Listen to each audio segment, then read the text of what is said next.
From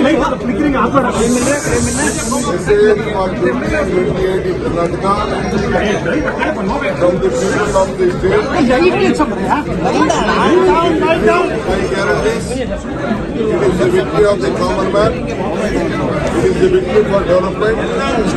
No more communal politics, only politics for development. How do you get this in the Maharashtra election? I have not comment on Jharkhand until now.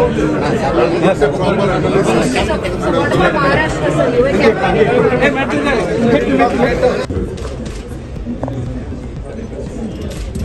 Karnataka ರಾಜ್ಯದಲ್ಲಿ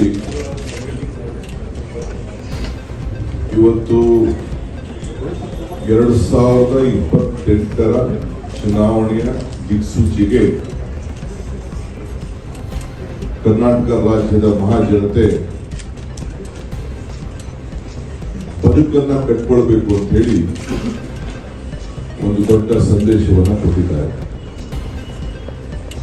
ನಿನ್ನೆ ಸಾಯಂಕಾಲ ನಾನು ಹೇಳಿದೆ, ನಿಮ್ಮ ಸಮೀಕ್ಷೆ ಸುಳ್ಳಾಗ್ತದೆ, ಚುನಾವಣೆ ಸಮೀಕ್ಷೆಗಳ ಬಗ್ಗೆ ನನಗೆ ನಂಬಿಕೆ ಇಲ್ಲ. ಮಾಧ್ಯಮಕ್ಕೆ ನಾವು ಮಾಡೋ ಸಿಸ್ಟಮೇ ಬೇರೆ, ರಾಜಕಾರಣಿಗಳಾಗಿ ನೀವು ಮಾಡೋದೇ ಬೇರೆ ಅನ್ನೋದನ್ನು ನಾನು ಹೇಳಿದೆ.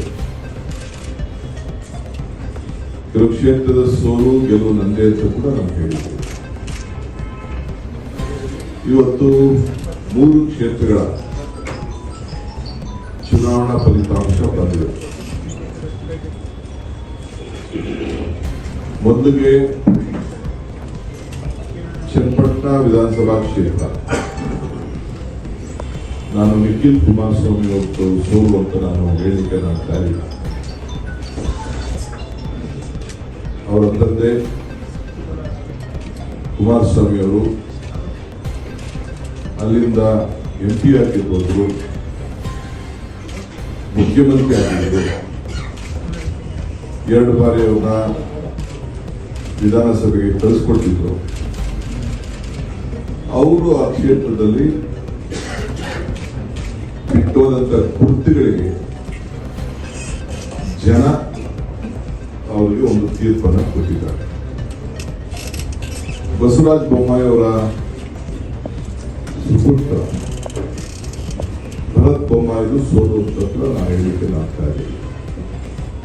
ಅಲ್ಲೂ ಕೂಡ ಅವರ ರಾಜ್ಯದ ಒಬ್ಬ ಮುಖ್ಯಮಂತ್ರಿಯಾಗಿ ಅಲ್ಲೂ ಕೂಡ ಅವರು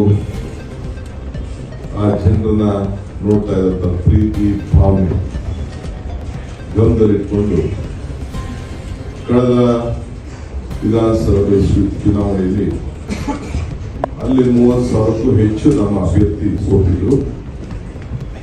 ಇಲ್ಲಿ ನಮ್ಮ ಕಾಂಗ್ರೆಸ್ ಅಭ್ಯರ್ಥಿಗೆ ಚನ್ನಪಟ್ಟಣದಲ್ಲಿ ಬರೀ 16,000 ಅಂತ ವೋಟ್ ಮಾತ್ರ ಬಂದಿತ್ತು. ಸಂಡೂರು ಕ್ಷೇತ್ರದಲ್ಲಿ ನಾವು ಮೊದಲಿಂದ ಕೂಡ ಕಾಂಗ್ರೆಸ್ ಪಕ್ಷ ಅದನ್ನು ಉಳಿಸಿಕೊಂಡು ನಾವು ಬಂದಿದ್ದೇವೆ. ಈ 3 ಚುನಾವಣೆ ನಮ್ಮ ಗ್ಯಾರಂಟಿ ಮತ್ತು ಅಭಿವೃದ್ಧಿ ಇವೆರಡೇ ಬಹಳ ಮುಖ್ಯ. ಅನೇಕ ನಮ್ಮ ವಿರೋಧ ಪಕ್ಷದ ಸ್ನೇಹಿತರುಗಳ ಟೀಕೆಗಳನ್ನು ತಾವೆಲ್ಲ ಗಮನಿಸಿದ್ದೇವೆ. ನಾನು ಹೇಳಿದ್ದೆ ಹಿಂದೆ, ಟೀಕೆಗಳು ಸಾಯ್ತವೆ, ಟೀಕೆಗಳು ಸಾಯ್ತವೆ, ಕೆಲಸಗಳು ಉಳಿತವೆ ಅನ್ನೋ ಮಾತನ್ನ ಹೇಳಿದ್ದೆ. ಅದು ಇಲ್ಲಿ ಇವತ್ತು ಸಾಬೀತಾಗಿದೆ. ವಿರೋಧ ಪಾರ್ಟಿಯವರಿಗೆ ಒಂದು ಸಂದೇಶ ಕೊಟ್ಟಿದ್ದಾರೆ, ನೀವು ಟೀಕೆ ಮಾಡಿ ಅಪಪ್ರಚಾರ ಮಾಡೋದನ್ನ ಬಿಡಿ, ಜನರು ಭಾವನೆ ಮೇಲೆ ರಾಜಕಾರಣ ಮಾಡಲಿಕ್ಕೆ ಆಗುದಿಲ್ಲ, ಬದುಕಿನ ಮೇಲೆ ರಾಜಕಾರಣ ಮಾಡಬೇಕು, ಅದಕ್ಕೆ ಹೆಚ್ಚಿಗೆ ಒತ್ತು ಕೊಡಿ ಅನ್ನೋದನ್ನ ಈ ರಾಜ್ಯದ ಮತದಾರರು ಸಂದೇಶವನ್ನು ಕೊಟ್ಟಿದ್ದಾರೆ. ಇವತ್ತು 5 ಗ್ಯಾರಂಟಿಗಳು ಬಹಳ ದೊಡ್ಡ ವ್ಯಾಖ್ಯಾನಗಳೆಲ್ಲ ಅದ್ರ ಮೇಲೆ ನಡೀತಾ ಇತ್ತು.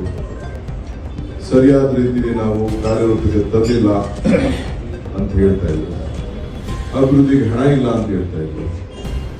56,000 ಕೋಟಿ 225 ಕ್ಷೇತ್ರಕ್ಕೆ ಲೆಕ್ಕ ಹಾಕಿದ್ರೆ ಸರಾಸರಿ 200 25ರಿಂದ 550 ಕೋಟಿ ರೂಪಾಯಿ ಒಂದು ವರ್ಷಕ್ಕೆ ಒಂದು ಕ್ಷೇತ್ರಕ್ಕೆ ಹಣ ಹೋಗ್ತಾ ಇರೋದು ಅಭಿವೃದ್ಧಿಗಲ್ವೇ, ಜನರ ಬದುಕಿಗಲ್ವೇ, ಜನರ ಬದುಕು ಕಟ್ಕೊಳ್ತಾ ಇಲ್ವೇ, ಮನೆ ದೀಪ ಉಳಿಸ್ತಾ ಇಲ್ವೇ? ಆ ಪ್ರಯಾಣ ತನ್ನ ಕುಟುಂಬದಲ್ಲ ತಾಯಂದಿರೆಲ್ಲ ಪ್ರವಾಸ ಉಚಿತವಾಗಿ ಪ್ರವಾಸ ಮಾಡ್ತಾ ಇದ್ವೆ, 10 ಕೆಜಿ ಅಕ್ಕಿ ಅಂಗಡಿಯಿಂದ ಊಟ ಮಾಡ್ತಾ ಇದ್ವೆ, ಗೃಹಲಕ್ಷ್ಮಿ ಮನೆಯಲ್ಲಿ ತಾಂಡವ ಆಡ್ತಾ ಇದ್ವೆ. ಇವೆಲ್ಲ ಬದುಕಿನಲ್ವೇ? ಏನಾದ್ರು ಲಂಚ ಕಮಿಷನ್ ಯಾವ್ದಾದ್ರು ಒಂದು ಸಾಬೀತು ಮಾಡಲಿಕ್ಕೆ ವಿರೋಧ ಪಾರ್ಟಿಗಳಿಗೆ ಏನಾದ್ರು ಆಗಿದ್ಯಾ?